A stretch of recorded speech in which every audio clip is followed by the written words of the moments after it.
Why electrification matters, and we really see as the only way to truly and fundamentally end our oil dependence, is because it delinks our economy from a global oil market.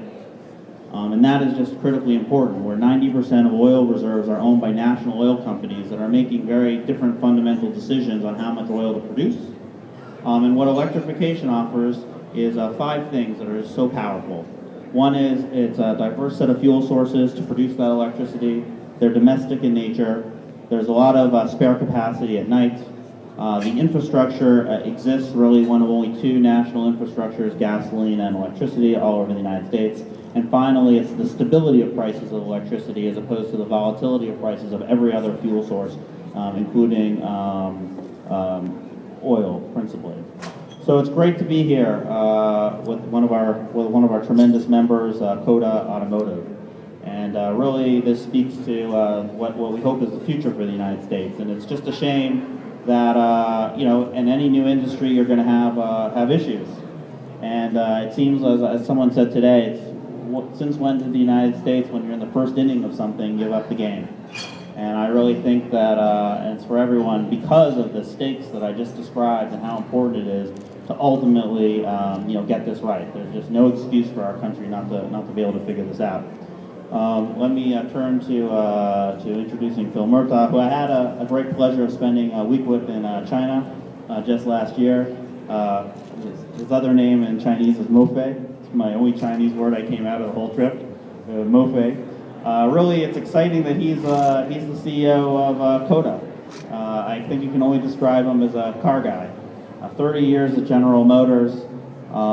He was ultimately the executive vice president in Shanghai. Then he was the CEO and chairman of GM China.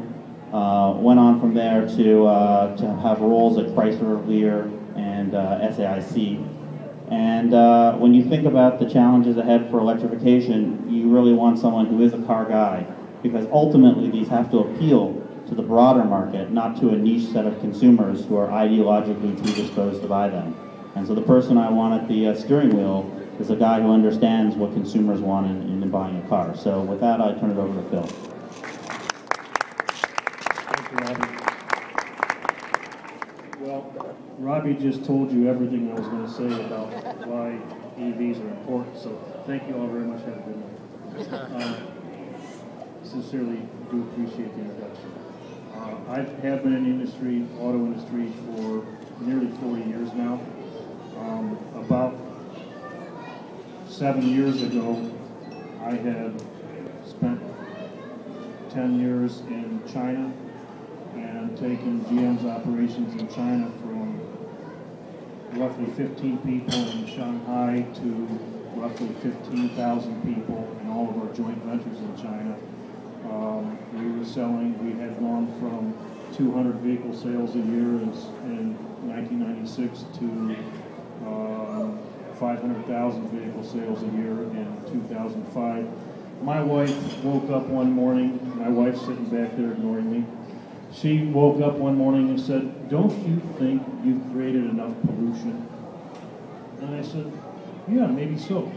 So ever since, I've been looking for a way to overcome all of my sins, and I was fortunate enough to be approached by CODA a year ago and asked if I would join the company, and I did. I met Robbie Diamond, and things have been great ever since. A lot of people in this audience tonight are the reason CODA has reached the success we have. Electrification of the auto industry cannot be done by one company. We're a startup company. We are dedicated to producing a vehicle that drives great and burns no gas. We've done that. But without the support of government, without the support of policy that will support an emerging industry, this couldn't be done. The policies that have been developed by NHTSA, by EPA, that support the sale of EVs is extremely important to CODA, to Tesla, to Fisker, to other startup companies. It's important to the guys around the corner that produce electric vehicles. This car is going to be very, very important. but we wouldn't be able to do this without all of you. So for that, I'd like to thank all of you. And I would like to tell you that we're finally moving from the laggard stage to the contributor stage. This car is now in production. This happens to be one of our last pilot vehicles produced that we brought to California about 3 months ago. We're now producing saleable vehicles. We've got our final assembly operation in Benicia, California is up and running. We will start delivering saleable vehicles to customers probably a month from now, in late February. And we couldn't have done it without all of you. As Robbie said, EVs are important. Some guy this morning, I was on a talk show this morning, and some guy called in and said, you know, there's 250 million cars in America. How do you expect to get them all to plug in all at the same time? I said, well, that's not the issue at all. I said, the issue is, out of that 250 million cars, there's 150 million cars running on fuel that's imported from someplace in the Middle East or Venezuela or some other pretty unstable region. How would you like to wake up one morning and have half the cars in the U.S. not be able to go anyplace because we ran out of fuel? That's one of the reasons why EVs are important. Energy security is what Robbie mentioned. That is a raging concern, not only in the U.S., in China, in Europe, everywhere. That's one of the major reasons why this is an important moment in time. We spend roughly $1 billion a day on ships coming into New York, to Baltimore, to Florida, to Houston, a lot of ports loaded with oil. This car doesn't burn any of it. Everything the energy that we use is produced 100% in the United States through U.S. coal, through natural gas, through wind, through solar. It's not all green, but what we're doing is we're supporting the greening of the industry.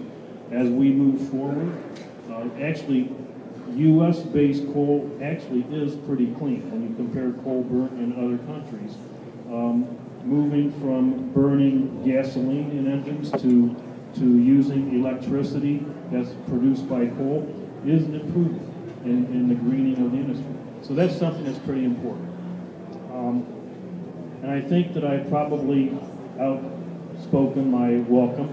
The important things are, number one, CODA is in production. We'll start delivering vehicles in about a month in California. By the end of 2012, we will have come through the United States. We'll be in about 25 cities. We'll have about 40 to 45 dealers by the end of the year. Sometime during this year, we will have a dealer signed up here in Washington, D.C., and we're looking forward to seeing all of you in our showroom and selling cars to every one of you. So thank you all very much. Thank you, Phil, and thank you, Robbie. You know, I think one of the themes that they both touched on here is partnership. And we're all in this together. We all need to work on this together. So please stick around. Let us know how we can help you. And we will definitely tell you how you can help us. So thank you.